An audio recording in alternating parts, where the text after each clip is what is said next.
Hi guys, welcome back to another YouTube video. आपका भाई असद आपकी खिदमत में एक दफा दोबारा हाजिर है। आज हम बात करेंगे एलएसयू रीजन के बारे में। हमने डिफरेंट रीजन्स कवर करने की कोशिश करनी है कि मैक्सिमम जितने भी स्टूडेंट्स हैं उनको कवर किया जा सके। तो आज हम बात करेंगे एलएसयू रीजन के बारे में।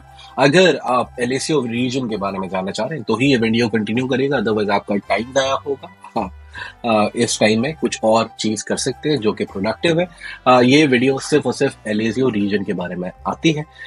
एलएसयू रीजन बेसिकली जो है वो लिग्वारिया रीजन है इटली का। आज हम उसके बारे में बात करेंगे कि इसके अंदर इसके बेनिफिट्स क्या हैं, ये किस तरीके से मिलेगी और इसके सारी इन डेप्थ एनालिसिस, पैसे कितने मिलते हैं, सारी चीजें। तो आज हम उस बारे में बात करेंगे। देखो, सबसे पहले बेनिफिट्स के बारे में बात करते हैं। बेनिफिट्स क्या है एलएसयू रीजन के? 4 बेनिफिट्स हैं। सबसे पहले ट्यूशन फी जो है आपने या तो पे कर दी है या पे करने वाले हैं, तो आपके जो ट्यूशन फी है वो आपको रीइंबर्स हो जाएगी। 100% इसके अंदर आपकी जो ट्यूशन फी होती है वो कवर्ड होती है। 1 mile in a day 365 days a year आपको मिलती है। ईद बकरा ईद का कोई इसके अंदर नहीं है, या का नतालिक हो या कोई और चीज हो, आपको यहाँ पे खाना मिलेगा मेंसा के अंदर। या मेंसा होता है और मेंसा के अंदर आप जाके खाना खा सकते हैं। हलाल ऑप्शंस भी अवेलेबल होते हैं। एकोमोडेशन मिलती है। एकोमोडेशन का मतलब ये है कि या तो आपको या इन्होंने हॉस्टल देना है, अगर हॉस्टल नहीं दिया तो रहने के पैसे देने। मतलब फुल पालेंगे, आप फुल पालेंगे, ठीक है। तो रेंटिंग आपके जो एक्सपेंसेस है वो भी कवर्ड होते हैं इसके अंदर। अमाउंट मिलता है इसके अंदर तकरीबन 6,657 यूरोस पर एनम।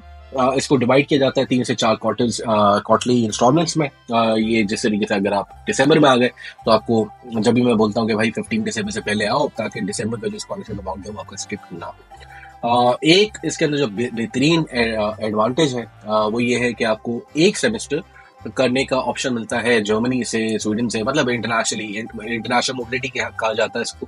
आप जहां जाओ जाके पढ़ सकते हो, लेकिन सिर्फ और सिर्फ ये चीज है कि आपका वहां पे ऑप्शन अवेलेबल होना चाहिए। You need to make sure कि भाई एलएसयू रीजन के अंदर एक चीज जो सबसे ज्यादा इंपॉर्टेंट है वो आपका इनकम स्टेटस है कि आपकी इनकम कितनी है, ठीक है। ऐसा नहीं है कि हर कोई ये जो स्कॉलरशिप है वो अवेल कर सकता है, ठीक है। एलिजिबिलिटी पे बात कर लेते हैं। अगर आपकी एलिजिबिलिटी बनती है नहीं बनती तो वो किस तरीके से बनेगी, वो किस तरह देखना है आपने इस तरीके से देखना है कि आप या तो बैचलर्स के स्टूडेंट हो या मास्टर्स के हो या पीएचडी के स्टूडेंट हो, आप अप्लाई कर सकते हो। नेशनल हो चाहे इंटरनेशनल हो, it doesn't matter. Since you will be coming as an international student तो आपके लिए स्कॉलरशिप है। एज रिस्ट्रिक्शन कोई भी नहीं है। मतलब अगर आप 50 साल के भी हैं, 60 साल के भी हैं, आपको यूनिवर्सिटी ने एडमिशन दे दिया, आपको कॉन्सुलेट ने या एम्बेसी ने आपको वीजा दे दिया, तो you are eligible for this scholarship. Basically Sicily region जो है वो एलएसयू को वो करा होता है, टारगेट करा होता है, ठीक है। स्टूडेंट जो प्री एनरोलमेंट प्रोसेस जिनका हो चुका है लिग्वारिया रीजन में, जेनोवा यूनिवर्सिटी जैसे मशहूर है, वो बेसिकली स्कॉलरशिप अप्लाई करेंगे इस रीजन के अंदर, ठीक है। आईएल्स का कोई रिक्वायरमेंट नहीं होती, एंट्रेंस टेस्ट इसके अंदर कोई स्कॉलरशिप के लिए नहीं देना होता। ये सिर्फ और सिर्फ जो डॉक्यूमेंट्स होते हैं ये आपके एम्बेसी के लिए होते हैं, यूनिवर्सिटी के लिए होते हैं। इन स्कॉलरशिप पर्पस के लिए इसकी कोई रिक्वायरमेंट नहीं है। आपकी 25,000 यूरो से कम की इनकम होनी चाहिए। इनकम जो आपका है वो कम होना चाहिए।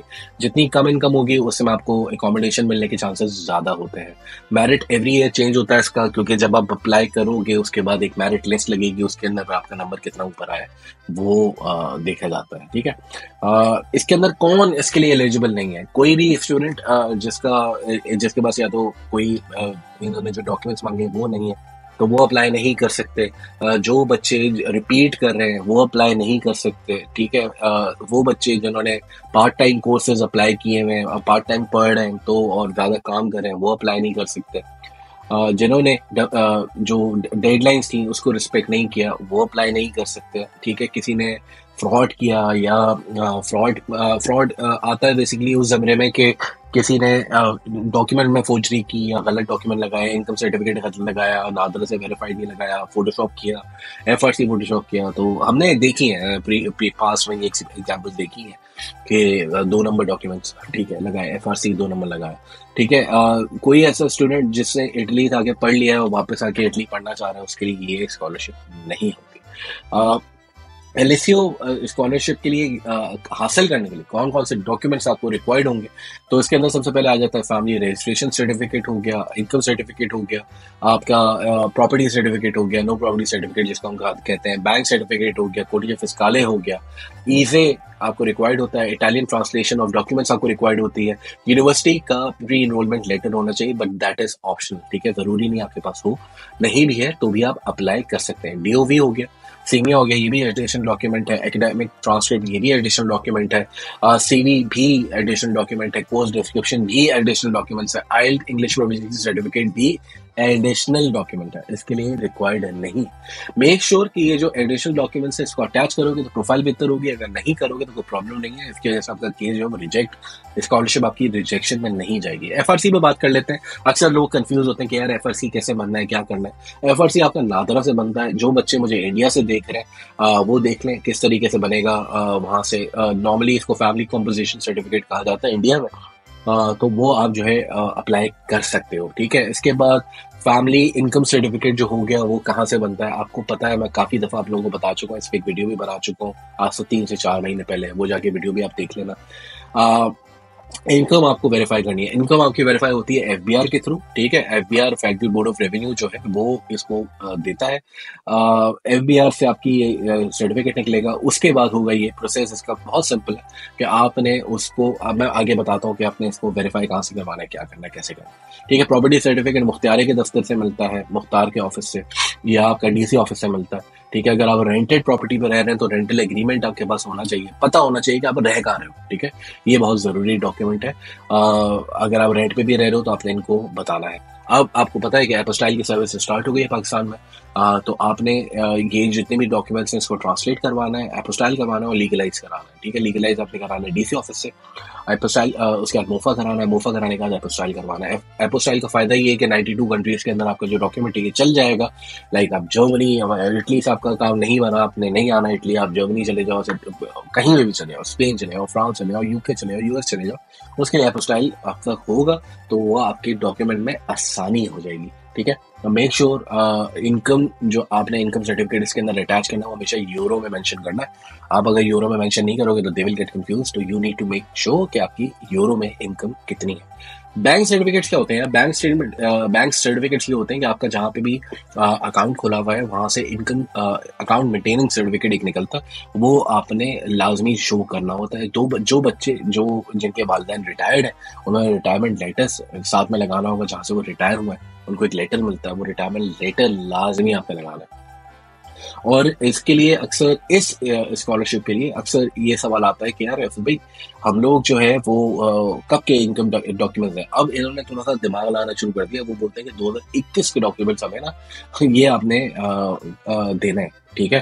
तो मेक श्योर कि अगर आप ये वाली स्कॉलरशिप अप्लाई कर रहे हो एलएसयू की, क्योंकि देखो ये जो मैं बता रहा हूँ सारे डॉक्यूमेंट ये पास्ट ईयर की सारी वर्किंग है, इस साल हो सकता है थोड़े से टर्म्स एंड कंडीशन डिफरेंट हो, तो वो आगे चल के हम मजीद इसको करते रहेंगे, ऑब्वियसली एक्सप्लोर करते रहेंगे जब भी रिक्वायरमेंट्स आएंगी। इस वीडियो का जो मेन मकसद है वो ये है कि आपको पता हो कि कौन कौन से डॉक्यूमेंट्स आपसे मांगे जा सकते हैं। बट सिंस अभी स्कॉलरशिप्स खुली नहीं है, अभी खुलने वाली है, तो you need to prepare all these documents. इसके अंदर एक और जो डॉक्यूमेंट रिक्वायर्ड होता है दैट इज कोडिशे फिस्काले, वो 16 कैरेक्टर का होता है। जब आपने एडमिशन अप्लाई किया होगा आई एम श्योर कि आपको ये कोडिशे फिस्काले मिल गया होगा, वो कोडिशे फिस्काले में चाहिए होगा, यहाँ पे लिखना होगा, उनको देना होगा। ईजे अक्सर स्टूडेंट कंफ्यूज, ईजे कैसे बनेगा? ईजे बनता है बेसिकली आपका जो रीजन है उसके रीजनल ऑफिस से, उन्होंने एक काफ दफ्तर आपको रेकमेंड किया होता है कि आप यहाँ से जाके ईजे बनवा लें, तो आप उनको ईमेल करते हो, वो आपको ईजे दे देते हैं। ऐसा नहीं है कि एक रीजन का हो तो वो दूसरे रीजन, अक्सर ये भी होता है यार, टू बी ऑनेस्ट ये भी होता है कि आपने किसी और रीजन से बनवा लिया, आपके पास ईजे सर्टिफिकेट आ गया, वो किसी भी रीजन से बनाओ वो भी एक्सेप्टेबल हो जाता है। लेकिन अगेन जो रीजन की स्कॉलरशिप है, जिस तरीके से ये स्कॉलरशिप है उसके अंदर अक्सर ये लोग बोलते हैं कि भाई उसी रीजन का हो। पासपोर्ट, जिसको पासपोर्ट भी कहा जाता है, वो आपका 1 ईयर वैलिड होना चाहिए। अच्छा, अक्सर हमारे पास सवाल आता है कि यार हमें कौन कौन से डॉक्यूमेंट ट्रांसलेशन करा लेने चाहिए for the scholarship purpose. Income certificate लाजमी आपने ट्रांसलेट कराना है इटालियन में, फिर फैमिली जो प्रॉपर्टी सर्टिफिकेट है ये करवाना है, फैमिली रजिस्ट्रेशन सर्टिफिकेट करवाना है, और जो आपका बैंक सर्टिफिकेट है, जो अकाउंट मेंटेनेंस सर्टिफिकेट मैंने आपको बताया, वो भी आपने लाजमी ट्रांसलेट करवा लेना। ठीक है। यूनिवर्सिटी का प्री एनरोलमेंट लेटर आपके पास अगर नहीं है तो थोड़ा सा प्रॉब्लम आ सकता है। ये आपको यानी कि अक्सर ये मसला ये आता है कि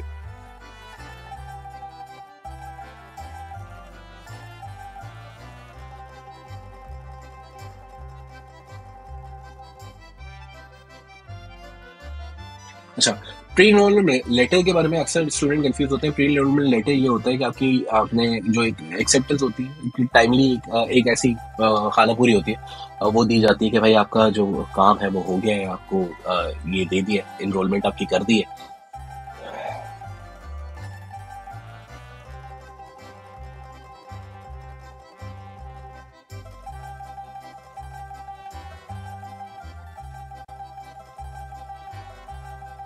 अच्छा, अक्सर स्टूडेंट जो होते हैं वो प्री एनरोलमेंट के बारे में थोड़ा सा कंफ्यूज होते हैं कि यहाँ पे हमने कौन सा लेटर देना है। प्री एनरोलमेंट एक वो लेटर होता है जहाँ से यूनिवर्सिटी आपका एडमिशन जो है वो ओके कर देती है। उसके बाद प्री एनरोलमेंट का प्रोसेस स्टार्ट करते हो and then you finally get enrolled in the university. ठीक है।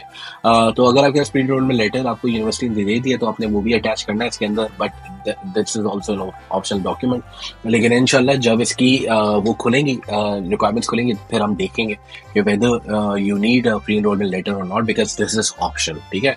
uh, अक्सर बच्चे कंफ्यूज है कि भाई हमें इसमें डीओवी वगैरह लगाने की जरूरत है, जीमेल लगाने की जरूरत है। तो भाई ये ऑप्शनल डॉक्यूमेंट है तो लगा दो, वरना अप्लाई भी किया हुआ तो भी आप उसके अंदर मेंशन कर दो मैंने अप्लाई किया हुआ, फीस पे की थी अभी तक आया नहीं है। तो इट टेक्स टाइम। ठीक है, क्योंकि आजकल ड्यू आपका जो चीमिया है वो तकरीबन महीने के अंदर आ रहा है। अप्लाई कैसे करना है, असल गेम बताओ सब है। ये अप्लाई किस तरह होगी? अप्लाई करने का तरीका ये है कि आपने सबसे पहले वेबसाइट खोलनी है, इंटरनेट होना चाहिए आपके पास। इंटरनेट खोलने के बाद आपने वेबसाइट पे जाना है, रीजनल स्कॉलरशिप के ऊपर जाना है और लिगुएरिया रीजन की आपने एलएसी स्कॉलरशिप जो है उसको सर्च कर लेना है। ठीक है। उसके बाद if you get an admission in Genoa तो you can apply for the LAC scholarship as well. इसके अंदर प्रिपेयर डॉक्यूमेंट्स इसके अंदर जो होंगे वो यही होंगे कि आपने अपना रिज्यूमे बना लेना है, अपना फैमिली इनकम सर्टिफिकेट, ये सारा फैमिली रेजिडेंस सर्टिफिकेट हो गया, बैंक सर्टिफिकेट हो गया, पासपोर्ट की कॉपी हो गई, कोडिशन fiscale इसे। तो ये सारे डॉक्यूमेंट आपने एपोस्टाइल करवा लो। ठीक है, जो मैंने बताए एपोस्टाइल और लीगलाइज और ट्रांसलेशन वाले वो करवा लो। तो ये सारी चीज़ें करके आपने एलएसयू की स्कॉलरशिप अप्लाई कर देनी है। Genova is one of the very important university, उसकी वो इसी रीजन के अंदर आती है। ठीक है। अच्छा, मेक श्योर करना जब भी अटैच करें डॉक्यूमेंट्स को वो 1 MB से ऊपर की फाइल ना हो, वरना पे प्रॉब्लम आ जाएगा। तो आपने डॉक्यूमेंट्स वेबसाइट के ऊपर अपलोड कर दिए, फिर आपने रैंकिंग अवेट करना है। ठीक है, प्रोटोकॉल नंबर आपको असाइन हो जाता है, उसका स्क्रीनशॉट लेके लेना। स्क्रीनशॉट ले लोगे तो आपके पास प्रोटोकॉल नंबर उसका आ जाएगा। फिर आपको वेट करना है। ठीक है, जल्दी नहीं करना। अब 3 से 60 दिन लगता है, 30 to 60 day for scholarship to respond कि भाई आपका रैंकिंग क्या लगी है। रैंकिंग लग जाती है तो आपकी स्कॉलरशिप हो गई। अच्छा, डेडलाइंस इसकी जो है ना वो थोड़ी सी कंफ्यूजिंग है। वो कंफ्यूजिंग इसकी इसका टाइम थोड़ा सा लंबा होता है। मतलब आप ये खुलती है तकरीबन जुलाई में। ठीक है, जुलाई के फर्स्ट वीक में खुलेंगी इस साल और ये जाएंगी तकरीबन सितंबर तक। तो टेंशन नहीं है, जितना जल्दी होगा। इसका पहले पब्लिकेशन निकलती है, पहली प्रोविजनल रैंकिंग निकलती है। ठीक है, फिर प्रोविजनल रैंकिंग की अकोमोडेशन की रैंकिंग अलग निकलती है।